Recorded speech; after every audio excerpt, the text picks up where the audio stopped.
Sampurasun. Pemirsa, selamat berjumpa kembali bersama channel Dedi Study Blog Tirata Sunda.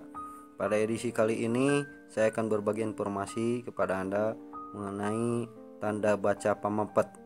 Ya, untuk itu simak videonya. Pemirsa, coba perhatikan cara penggunaan tanda baca pamepet, yaitu untuk membedakan bunyi ya pada aksara Sunda.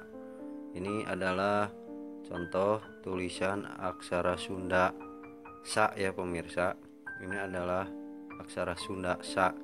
Nah, aksara Sunda sa ini kalau kita beri tanda baca pamepet, yaitu untuk membedakan bunyi ya. Seperti ini pemirsa cara penulisannya. Ini adalah aksara Sunda sa ya pemirsa. Tapi kita beri tanda untuk membedakan bunyi itu, di atasnya ada tanda pamepet seperti ini ya.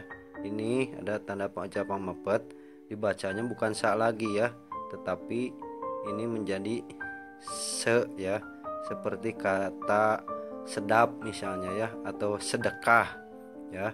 Ini aksara Sunda sa. Kalau yang ini adalah se ya, karena ada tanda baca pamepet di atasnya. Nah, kita coba lagi misalnya nih aksara Sunda da ya pemirsa. Aksara Sunda da ya. Nah, aksara Sunda da. Aksara Sunda da ini ya, kalau misalnya melihat aksara Sunda da ini ya, di atasnya ada tanda pamepet, itu dibacanya bukan da tetapi de ya. De, dibacanya de ya pemirsa ya. Jadi dibacanya bukan da lagi tapi de. Nah, contoh lagi ya, ini adalah aksara Sunda pa ya. Aksara Sunda pa. Nah, ini adalah aksara Sunda pa. Jadi ini sa ya, ini da, ini pa ya. Jadi baca sadapa. Kalau ini se de ya gitu. Kalau pa ini, di pa ini ada tanda baca pamepet ya. Ada tanda baca pamepet di atasnya, ini bentuknya di atas ya, untuk membedakan bunyi ya. Dibacanya bukan pa ya, tetapi menjadi pe ya, ini ya. Bukan pa lagi tapi pe ya. Nah, ini ya. Jadi pe ya pemirsa. Jadi aksara Sunda pa, kalau di atasnya ada tanda pamepet dibacanya pe.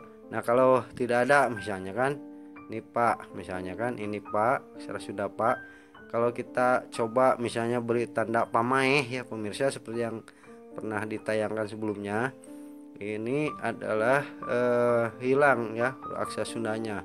Jadi tinggal huruf P ya, jadi dibacanya sedep ya.